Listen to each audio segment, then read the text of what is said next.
Hey there, I'm Kelsey Smith with Smith's Ridge. We have a 12-acre homestead here in Highfield, Arkansas, where we homeschool our kiddos and run our business. I joined YouTube to share our rural lifestyle and encourage others to live a more intentional and sustainable life. We are entering into our 4th year homeschooling. I just wanted to jump on here and share with you the curriculum that we're using while I'm pregnant. I wanted something that was going to be open and go, but also be wholesome and encouraging and have really good content.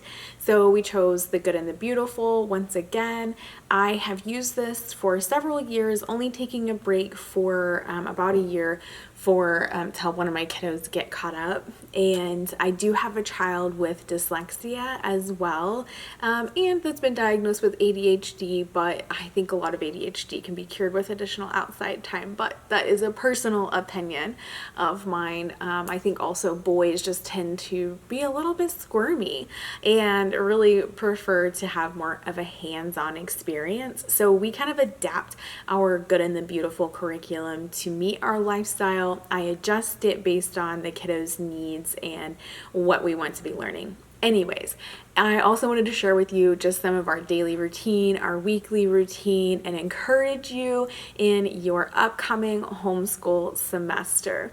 I did shoot an additional video that dives more into organization, so I'm going to link that up here, or maybe it's up here, and share with you some of the ways that I organize our homeschool year.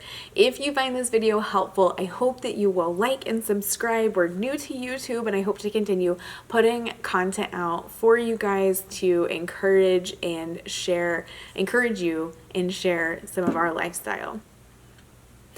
As I mentioned, this semester we're using The Good and the Beautiful. I'm going to put a few clips up of what their content looks like. It is very beautiful. It has a very art focus, a very nature focus.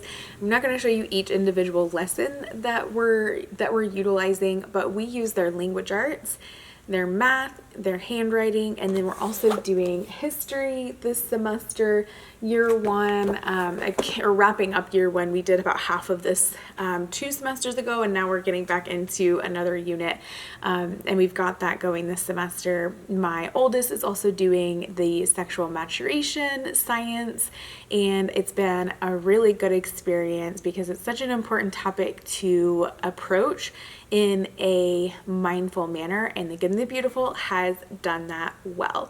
So very thankful for the content that they put together, and this curriculum as a whole is definitely pretty open and go. My husband does school with the kids on Mondays, and I spend more time in our business.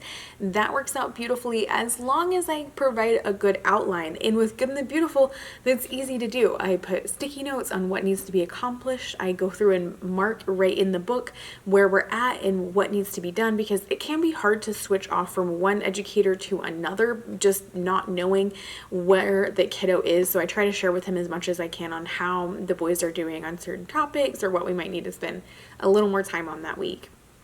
And with this baby coming in November, I just didn't want something that was going to take a whole lot of preparation time each week and be really time consuming or slow moving. With The Good and the Beautiful, I feel like we can create a really good pace, and I don't have to spend quite as much time in preparation as I would with some of the other curriculums we've explored, or even with creating our own kind of curriculum like I did last semester. That was amazing, but very time consuming. So I'm glad to be back with Good and the Beautiful.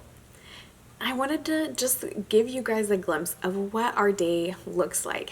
I usually get up, Lord willing, if I've slept decently, around 5:30, and I really try to spend some time on myself and self-improvement, doing some reading and some journaling, get a short workout in, and then I go out and do farm work. Oh yes, and of course they have coffee during that journaling and reading time. I've got to have coffee every morning.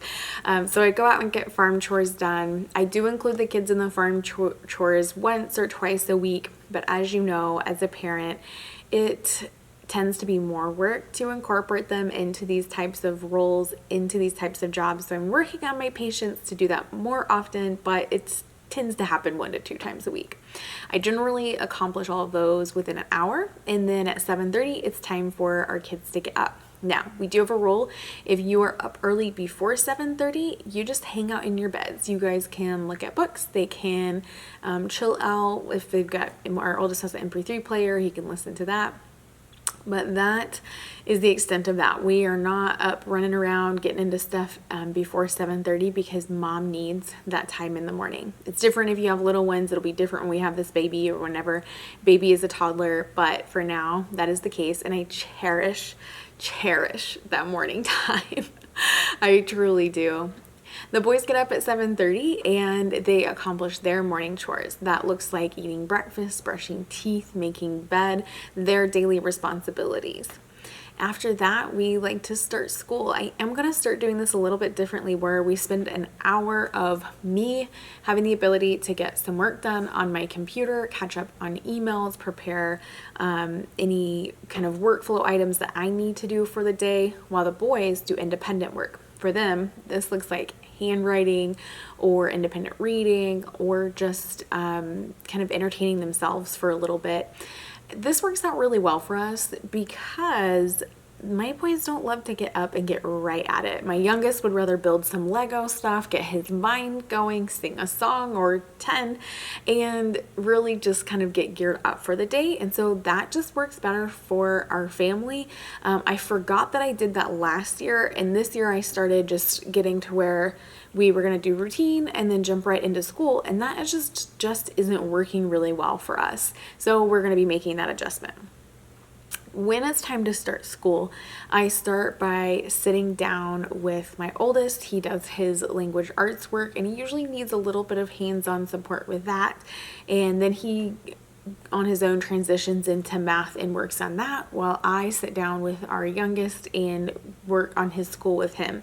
He is in 2nd grade, and it usually takes them about an hour to accomplish all of his schoolwork. And I think that that's something that I never expected when we started homeschooling some 4 years ago. I didn't know that you could accomplish school in such an efficient manner and then have so much more time for more hands-on learning or exploring things that you're interested in. So it really surprised me. If you're new to homeschooling, I hope that you don't think that you need to spend a full school day teaching your children, because you do not. You can accomplish a lot in a half day, and that's exactly what we do. So when I wrap up with my youngest, it tends to be about 10:30. He goes and takes, actually that may be off, it's maybe closer to 11. He'll get a snack, he'll play independently. I have a bookshelf that is set up just for calm, quiet things that they can do on their own, and that I change out to make them more interesting and engaging so that they have things to do. And we also really like the highlights books. That keeps them pretty busy too. It's usually time for lunch around 11:30 or noon. I do pre-make meal plans. I'll probably shoot a separate video on that because it is something that saves me so much time. But I typically at least meal plan and typically meal prep our lunches, so that's easy for the boys to just grab. And then we have the entire afternoons to do with it what we please. Now, I will say a few days of the week that does look different. We've got a ukulele lesson at 12:30 on Tuesdays, and then on Wednesdays we'll do our co-op. Our boys are just going to be doing one class and a lunch recess social time, goodness, and then we'll be participating, of course, in a variety of field trips and kind of group activities. We really like being a part of a co-op as long as it's the right fit. I don't foresee us, or let me correct that. I do foresee us always having some type of group activity because it's so beneficial for our kids. I just really see them thrive and open up in those different environments. And I do think that that social time is just really important for them developmentally. So I do try to encourage that. A typical afternoon for us really varies depending on what needs to be accomplished around the farm or if anyone has specific activities. Since I do work as well